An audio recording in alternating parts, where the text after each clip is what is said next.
Pashupati, founder of spiritual society, Kurnool.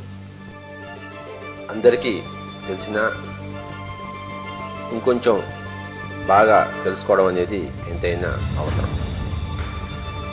కనుక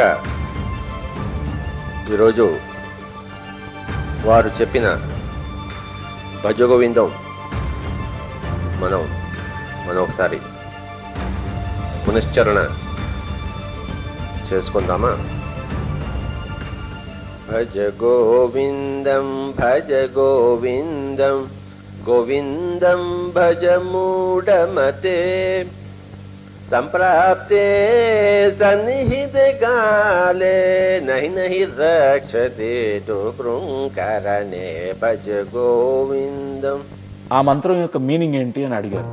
అంటే ఓ దేవుడా, నన్ను సత్యం వైపుకు తీసుకువెళ్ళు, అసత్యం నుంచి సత్యం వైపు, చీకటి నుంచి వెలుగు వైపు, అజ్ఞానం నుంచి జ్ఞానం వైపు, చావు నుంచి అమృతతత్వం వైపు తీసుకువెళ్ళు దేవుడా అని ప్రార్థిస్తున్నాము. అదే ఈ మంత్రం అని చెప్పారు. ఏ దేవుడు నిన్ను కాపాడు, ఎవడు లేడు, నిన్ను నువ్వే కాపాడుకోవాలి, అందుకే ధ్యానం చేయాలి. ఆయన మైండ్లో ఒకటే, ఇంకా మళ్ళీ వేరే చోటికి పోయేది ఉండదు. ఈ జాబ్స్ వాటి మీద నాకు ఇంట్రెస్ట్ లేదు. ఇంకా చాలు, ఇనఫ్, దీనికోసం కాదు నేను పుట్టింది. నాకు చిన్న ధ్యాన మందిరం కట్టియండి sir, I will resign for my job. మా అక్కకి ఒకసారి ఫోన్ చేసి ఇలా ఉద్యోగం అనే సార్. నాకు భయం వేసింది, కాళ్ళు చేతులు చల్లబడిపోయినాయి. ఎందుకు ఇద్దరు ఆడపిల్లలు, జాబ్ ఎలా వదులుతావు, ఫ్యామిలీని రోడ్డు మీదకి తీసుకొస్తున్నాము. మా ఇద్దరికి ఏదైనా నచ్చి అది కొనియమంటే ఇప్పుడు వద్దలేమ్మా నన్నేవారు. ఫస్ట్ దానికంటే ఎక్కువ ఇల్లేలా గడుస్తుంది. ఇంటి అద్దె కూడా ఇచ్చుకోలేకపోయేవాళ్ళం, కష్టంగా ఉండేది. అసలుకి ఆ ఇంట్లో బియ్యం కూడా నేను దగ్గర చూసా, బియ్యం ఉన్నాయో లేవో తెలియదు, కానీ ఎంతమందికి అన్నం వచ్చినా పెడతాడు అబ్బా సారు. ఒకళ్ళని అడిగి ఇంట్లో ఒకళ్ళకి భోజనం పెట్టాలంటే అందరూ ఎద్దేవా చేసేవారు అనమాట. వాళ్ళకే ఉంది, తిండి కోసం వస్తారు ఇంటికి, ధ్యానం కోసం ఎవరు వస్తారు ఇవాళ రేపు.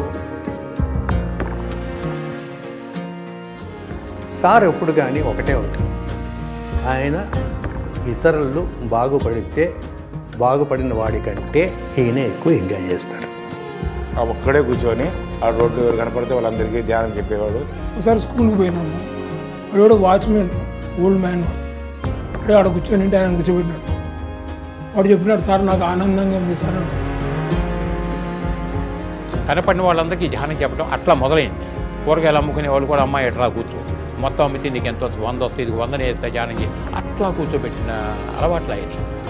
సారు ఫ్యామిలీని పట్టించుకున్నట్టుగా నేను ఎప్పుడు చూడలే. బట్ ఈ నెవర్ బాదర్స్. పెళ్ళాం, పిల్లలు, కథ కార్ఖానం కూడా చూసేవాడు కాదు. ఆయన మెయిన్ ఫోకస్ ఓన్లీ ప్రచారం. ఇంకా కారు వెళ్తే కారా, స్కూటర్ వెళ్తే స్కూటరా, సైకిల్ అంటే సైకిలా, కొన్ని పొలాలు గట్టుమించి నడిచి కూడా తిరుగుతుండేవాళ్ళు. అప్పుడు 10 మంది 15 మందికి మనకి లెక్కేమీ లేదు. పగలల్లా తిరగటం, ఇంటికి రావటం, వాళ్ళు ఏం పెడితే తినటం, వాళ్ళ ఇంట్లో పడుకుంటాం. దాంట్లోనే ఉన్నాడు. ఒకటే వర్షం, ఒకటే పాయింట్, ఒకటే అజెండా, ఒకటే ఫ్లాగ్. చేస్తే ధ్యానం చేయండి, లేదంటే వెళ్ళిపోండి.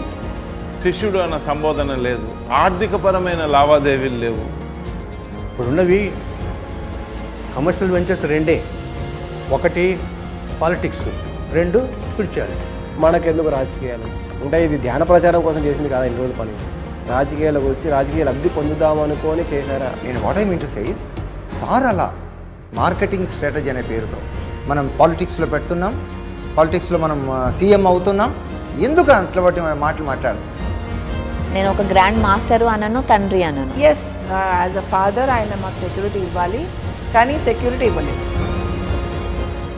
ఈ కలెక్షన్స్లో ఉన్నప్పుడు డబ్బు ఇచ్చి రమ్మంటారా, కానీ ఇక్కడైతే వాళ్ళు డబ్బు ఇచ్చినప్పుడు మనం వస్తున్నారు. ఆయన కలవడానికి, ఒక మనిషిని చూడడానికి, ఒక షేక్ హ్యాండ్ ఇవ్వడానికి, ఒక కాల్ టచ్ చేయడానికి. మరి ఐ మీన్ ఇట్స్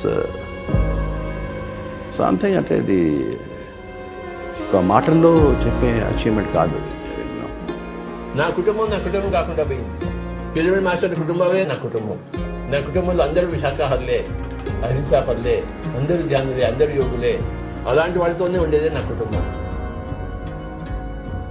1999 వరకు ఆ పిఎస్ఎస్ మూవ్మెంట్ పునాదులన్నీ వచ్చేసిన తర్వాత now we're going to mass.